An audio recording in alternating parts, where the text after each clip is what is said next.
बबुआ कहाँ से? हाँ ए भगवान ई तोहरे ना बबुआ बा? हमार बबुआ भाई। आपका? अरे बाबू बाबू, अरे कम महीने में बबुआ होला तनी हमको बताओ तो। क महीना में होला? क महीने में होला? तारा के नहीं क्या मालूम कि क महीना में होला? हमारा के पता है। हाँ अरे हमार तो 3 महीना बियाह भइले भयल है। इतने 3 महीने में लड़का कहाँ से आ गल? ओ लगा थे नहीं हरवा से लेके आए बक्सवा बन के बक्सवा में रख के नहीं तो कैसे कैसे भया 3 महीना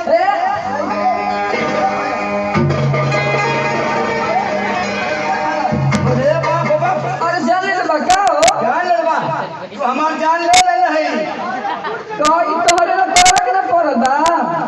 भाई। हाँ अरे साला हमारे को पड़ल है। अरे का ये बता 3 महीना में लड़का कैसे भया? कैसे भया? भले 3 महीना में बियाह हम बहरा भलती मना बिहवा तब वो 6 महीना में। अरे 3 महीना का बबुआ बा? 9 महीना हो गई। पागल भाई यही हम अपन खड़ी तोड़ब। अरे 3 महीना रुक एक फैसला पढ़ा करी तो बोलाई प्रधान जी के वे फैसला करी। पढ़ा कोला और प्रधान जी के बोलाई। ए पढ़लवा पढ़लवा। अरे मर्दा जिता देली जाता ये पढ़ा पे हिसाब रहता। क्या बात है बताओ। अरे प्रधान जी नमस्कार। नमस्कार भाई नमस्कार। कब अइले हो? खुश रहो। हाँ हाँ तनी हरा साथ से हरा मारी की तोर क्या बात है काय मेरे लोग भाई मारत है काय मारत है क्या बात है? ई बता पर चुप अपन लोला बंद कर। हमको कहना था प्रधान जी से हम मारू अपन ना। क्या बात है बताओ बोलो हमसे बताओ फैसला कर दे। ए तितनी चीज घिसरा दे भी अपा। अच्छा ये बता खा ले जान जाइए। मुंह चुप करिए जाओ अब भाई ले ले रहा 3 महीना के लड़का बक्सा में घूमत छिया। क्या बात है बताओ। प्रधान जी देखा हमार बियाह पहले 3 महीना भया तू आर कसम खा के कहा था तू जल्दी चल जा हमन का फैसला करके घरे तू का बुझला हम तो जाने ऊपर हम ना वो प्रधान जी तू चल जे बात है प्रधान के मिली कहा। क्या बात है बताओ। अच्छा ये बताओ प्रधान जी 3 महीना हमारे बियाह भैया और तब ले कहते 3 महीना का लड़का लेके घूमना थिया। अब बताओ हम कहीं मुंह दिखावे लग रहा थोड़े काले का मतलब कि लड़का दूसरे का एकदम प्रधान जी तू सही एकदम नहीं पकड़ लेला ई लड़का लगन हमके नजारे में से लेके आई बक्सा में बन के का प्रधान जी। लेकिन ई बबुआ के मुंह देखने करे के पड़ल बा कि ना पड़ल बा?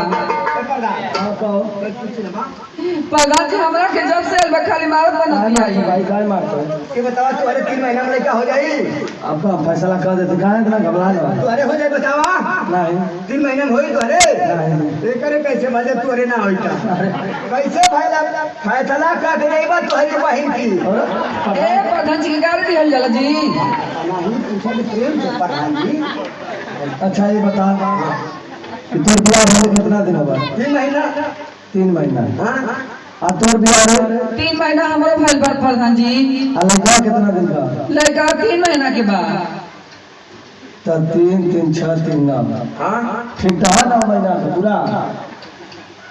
कैसे पूरा 3 महीना तोर एक बियाह तो होगा। माटी लागो 3 महीना तार बिया भई आ 3 महीना हमार आ 3 महीना 3 महीना के बबुआ बा त ना हो गइल 9 9 महीना। महीना होगा।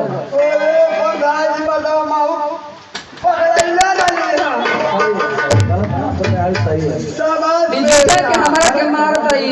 हम का शाबाश हमार बेटा।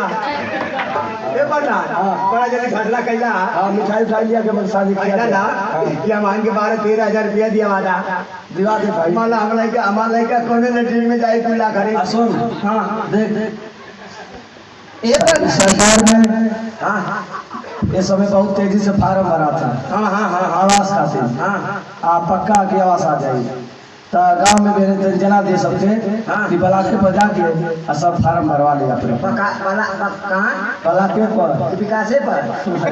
विकास ए प्रधान जी गा के समझा दे कि अब से हमरा किना ना मारी।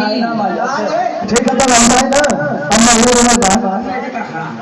अच्छा ठीक है अच्छा ठीक है। ए बाबू सुन गया। हाँ हम जला दे फार्म भरा था। फार्म भरा था आवास मिली, लटरिंग मिली, आवास हो गई। आवास मिली।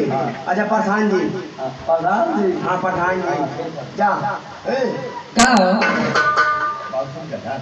नहीं अभी तो जगते बा लता तो के खिलाला जल्दी से सुटाले चल जोड़ खाए जाएगा। खाली हम करिए अंडे बंडे बात करे ला दे मावले का खिला ले। हेलो करे ले का बाना आवा ओ लाल, आवा ओ 3 महीना में पैदा है इस लाल। एक नाम का रखी दे अमरीश पुरी। ना हो हाँ। गोविंदा अरे गरीब आई के गोविंदा गाड़ी दे दो लड़का के वो चुना के लड़का से जो था अब चला चल जा हमनी के अच्छा ला लड़का के जल्दी से के यूरिया और खिया खायान के दो एक सागर के रिया खिया के अरे धान के ऊपर है दिना बढ़ जाई हां जोनिया लाके चला बजा आगे जल्दी सुता दे। हाँ ठीक बा फिर हम मेहनत करत है 3-4 महीना।